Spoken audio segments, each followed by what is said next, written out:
Hi, it's Dwyer, gamblersadvisory.com, dwyervip.com. Remember, the opinion you should follow should be your own. Just consider this video to be a second opinion from a complete stranger online. Let's talk about Andre Ward, Sergey Kovalev.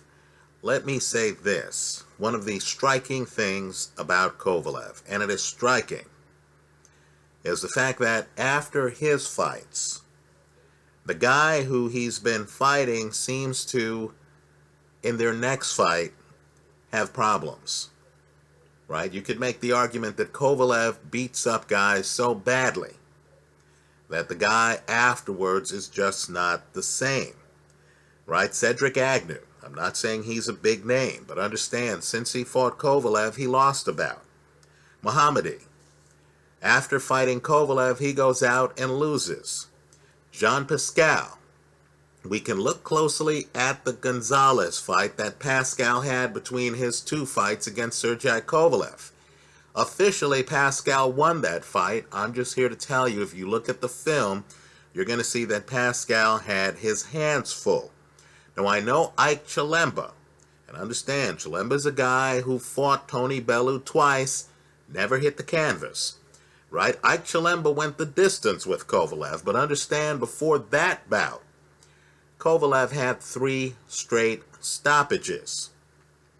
Now, I'm a huge fan of Andre Ward's, but people need to understand that Andre Ward's power really hasn't shown itself at 175 pounds. Even in a fight where it's an obvious mismatch. Right? Obvious. Ward, Alexander Brand. Alexander Brand was there standing at the end of the bout. Let's talk about the odds before I tell you the play. Andre Ward is an 8-11 favorite over Kovalev. Go to Odds Checker right now. Today is August the 9th, 2016, and you'll see that those are the odds. Now let's set up the hedge. Understand, on the hedge, we want to make sure that we have a portion of the hedge that pays well more than even money.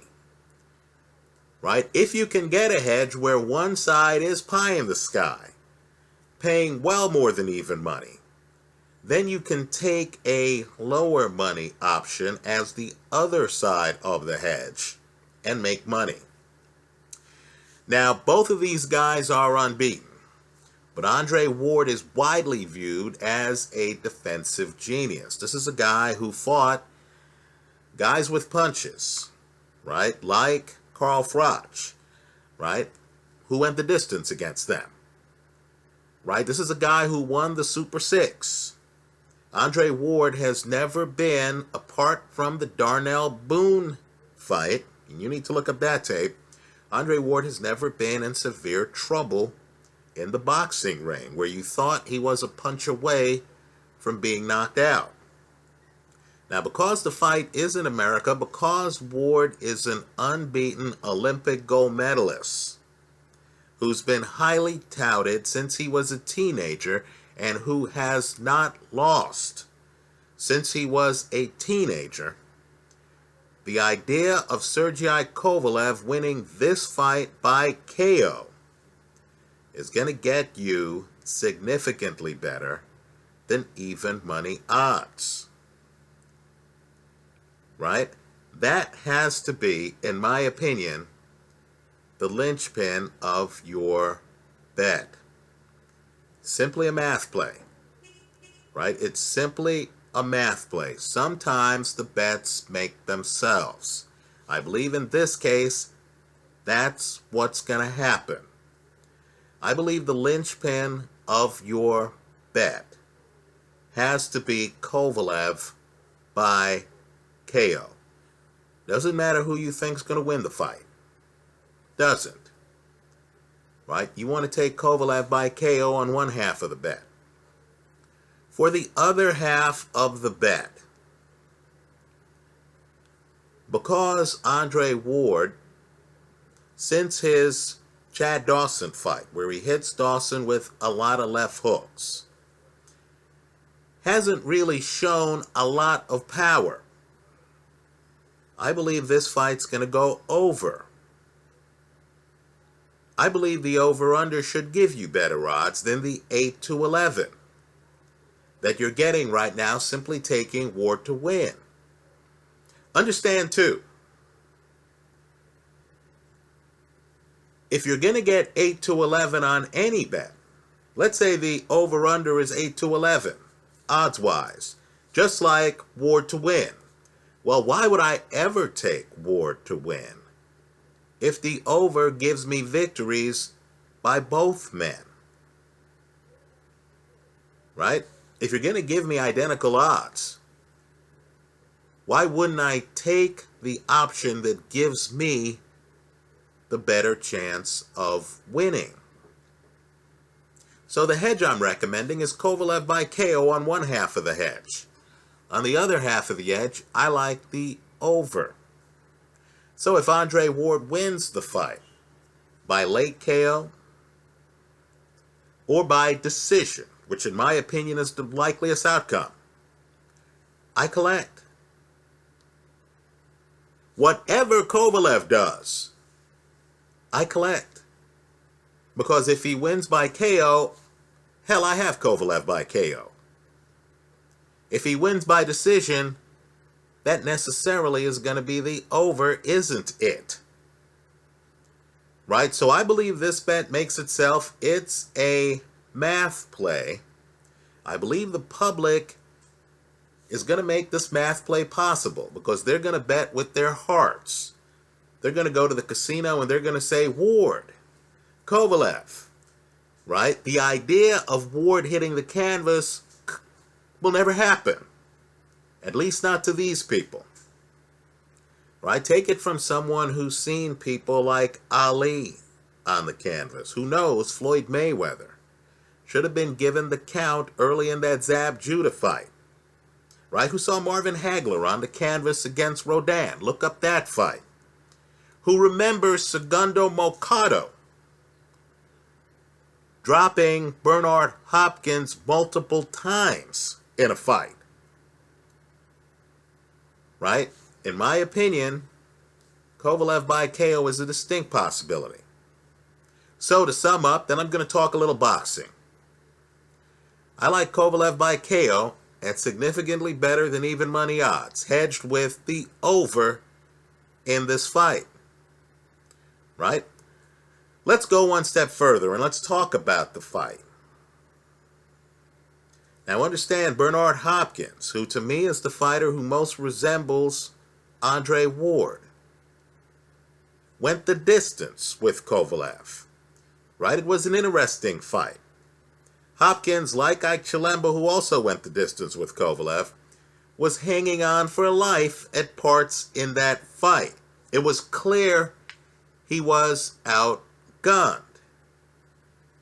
Right? One of the things that Kovalev did well in that fight, that he didn't do as well in the Chilemba fight, was that he kept his pace going.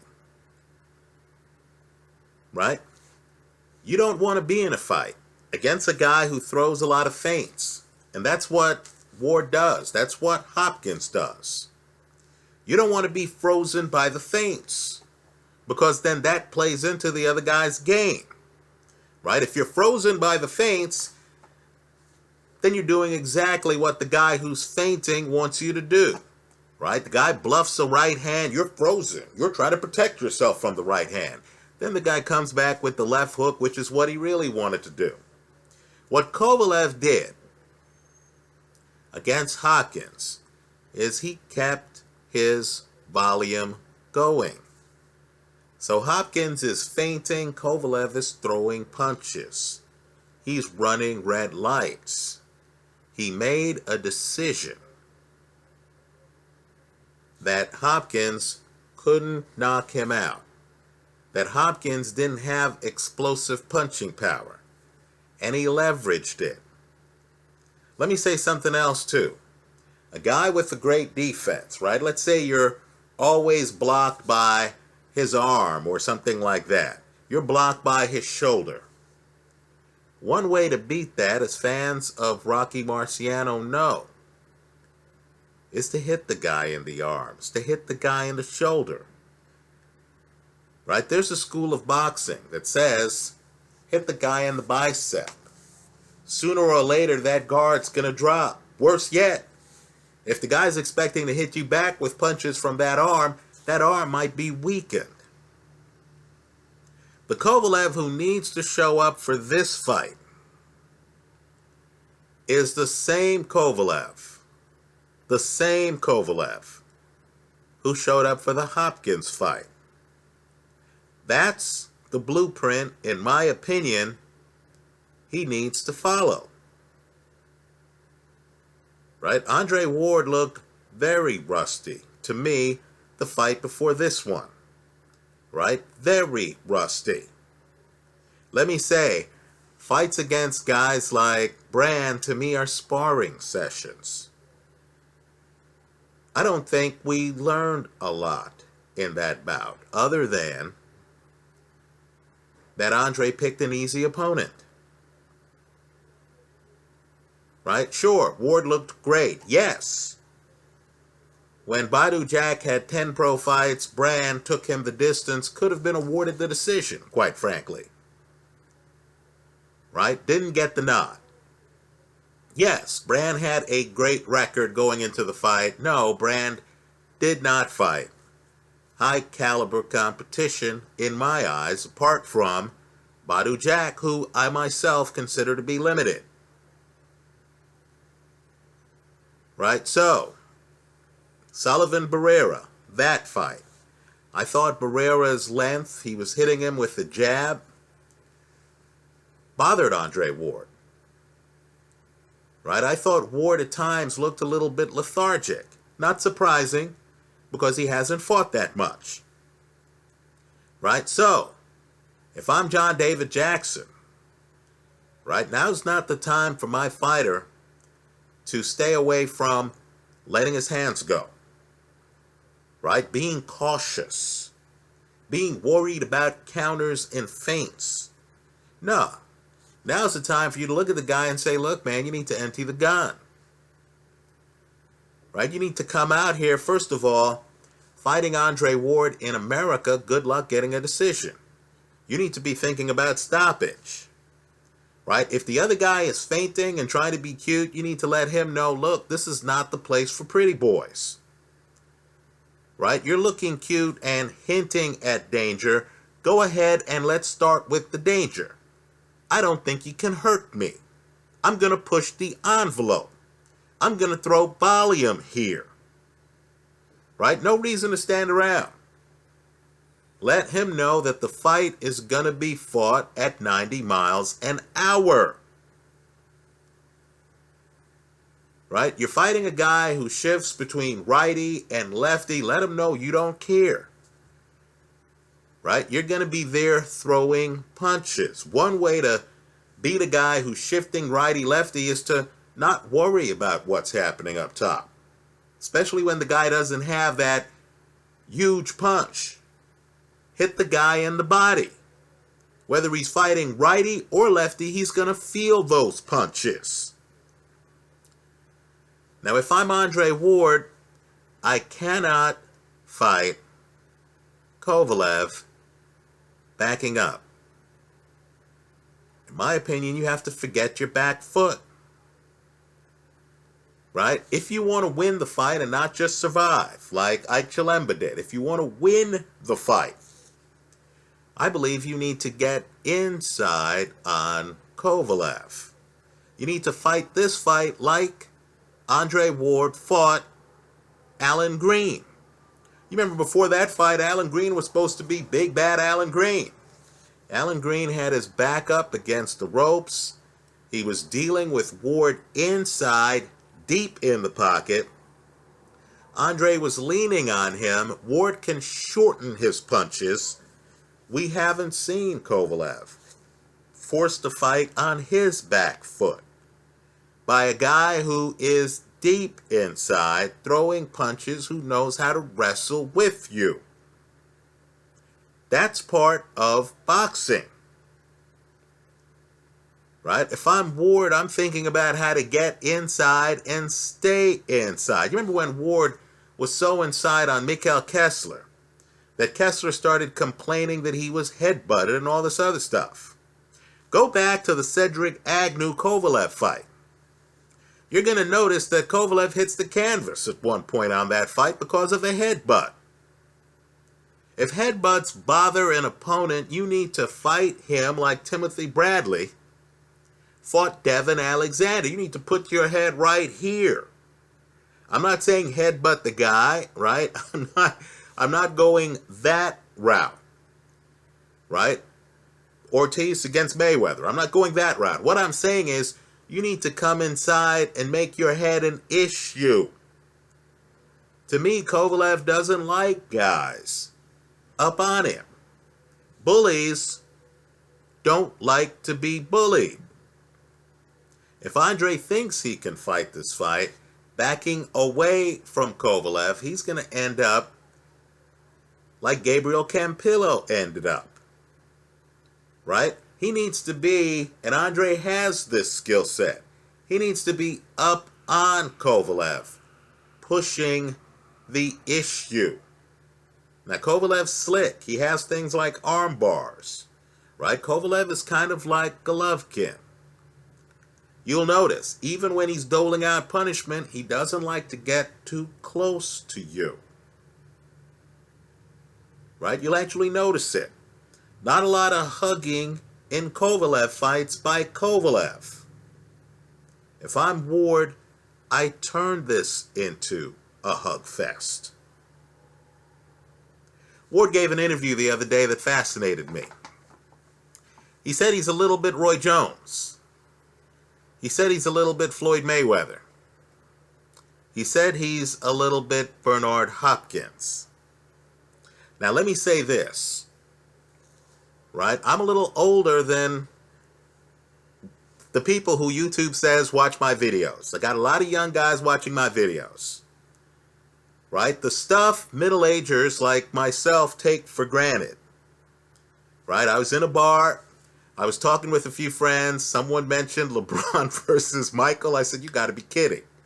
I'll take Michael all day. I looked around. I thought that these guys would understand that Jordan is LeBron at his best and then some. And I got hit with a bunch of blank looks. Right? How could anyone be better than LeBron James? Right? As I talked further, guys admitted to me they'd never seen Jordan play. Right? So OGs like me need to be careful. But if you were alive and conscious in the early 1990s, you know, and I'm not saying Jones is a better fighter than Ward. I'm not saying that at all. Ward's the better technician. But you understand that Roy Jones of the early 90s was the much better athlete. I mean, folks, it's not close. You know the words freak athlete, right? They're overused. Sometimes they apply. Bo Jackson, freak athlete. Michael Jordan, freak athlete. Roy Jones, freak athlete. Right? Jones's hair trigger left hook, let's say that could stop anybody. Hair trigger, hand speed. Andre would be lucky to flash that level of hand speed in a bout. Right? Jones didn't quite know what he was doing. Right? You could see that in Jones-Hopkins when the two guys fought the first time. Jones wasn't a great technician. Right? But Jones was a freak athlete. That's not Andre Ward. Andre strikes me as a great technician, a dedicated guy, right? But that's a different blueprint to me than Roy Jones, right? As I've said, Jones went through a stretch in the 90s where, simply put, he was the best fighter I'd ever seen in my life, right? Look at the Jones-Mike McCallum tape. Let me say this too. Mike McCallum's one of the best I've ever seen in my life. McCallum couldn't deal with the hand speed. Look at Jones against Virgil Hill. right? I'm talking about great fighters, folks. And Roy Jones back then was just a total freak. Let's talk about Andre Floyd Mayweather, right? You know what? Forget my opinion. Just forget it. What I want you to do is to just look up CompuBox numbers on accuracy. Right? Forget my opinion. You just look up the CompuBox numbers. Right? There isn't another Floyd Mayweather. When you're talking about accuracy, right?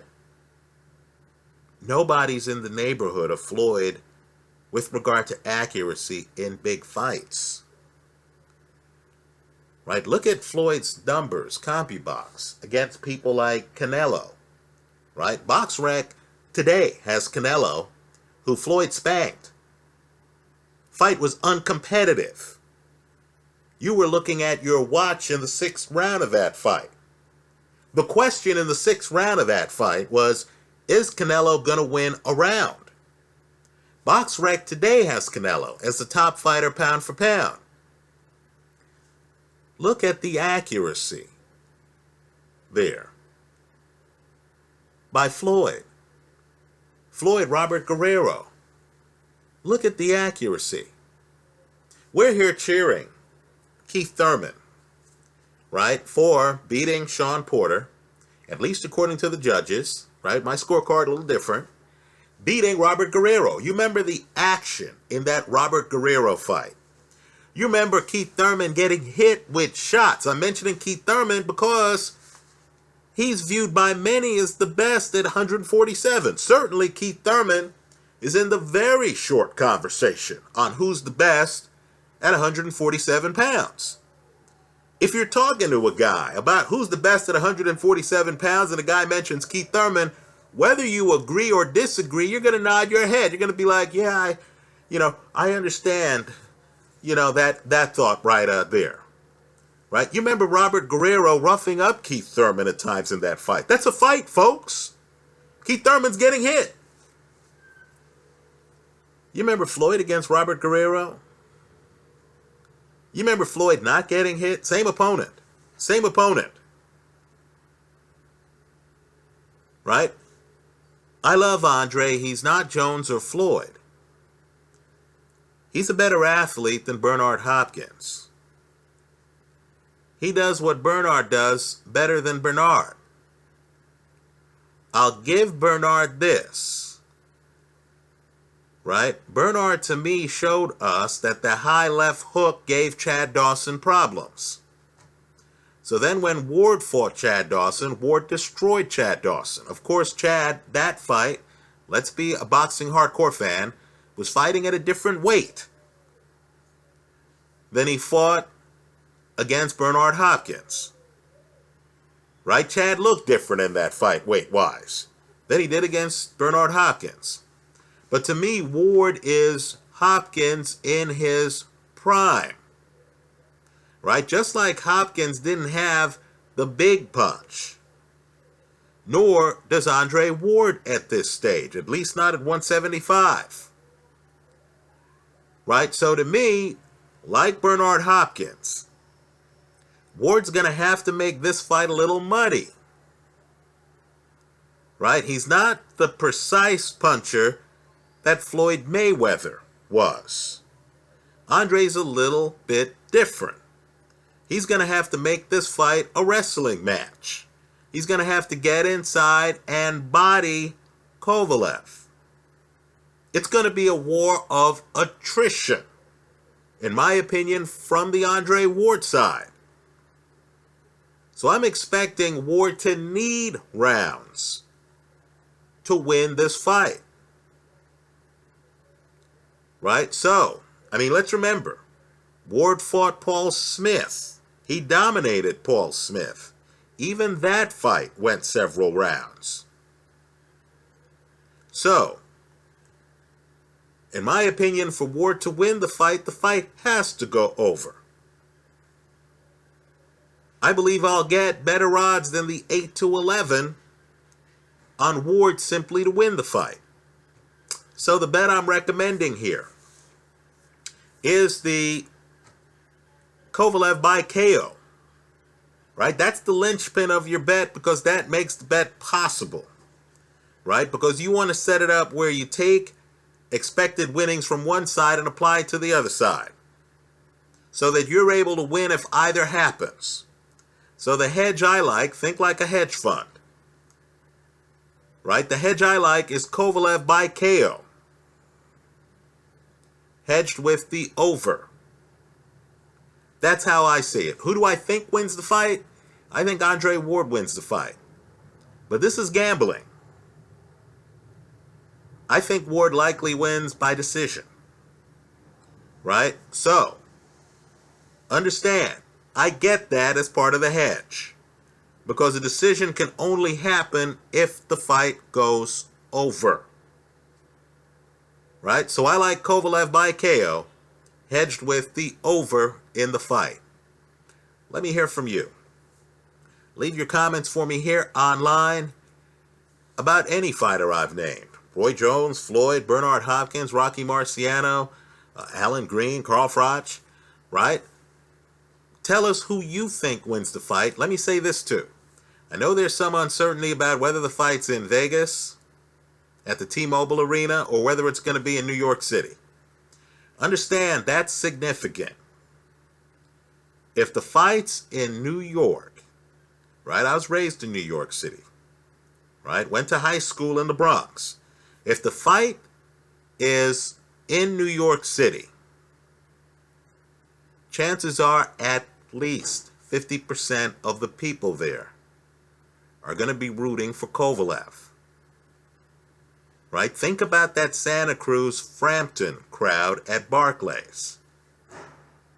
Right? You have a huge Russian, in fact, we'll call it former USSR community in New York City, right? Brighton Beach, parts of Brooklyn, etc.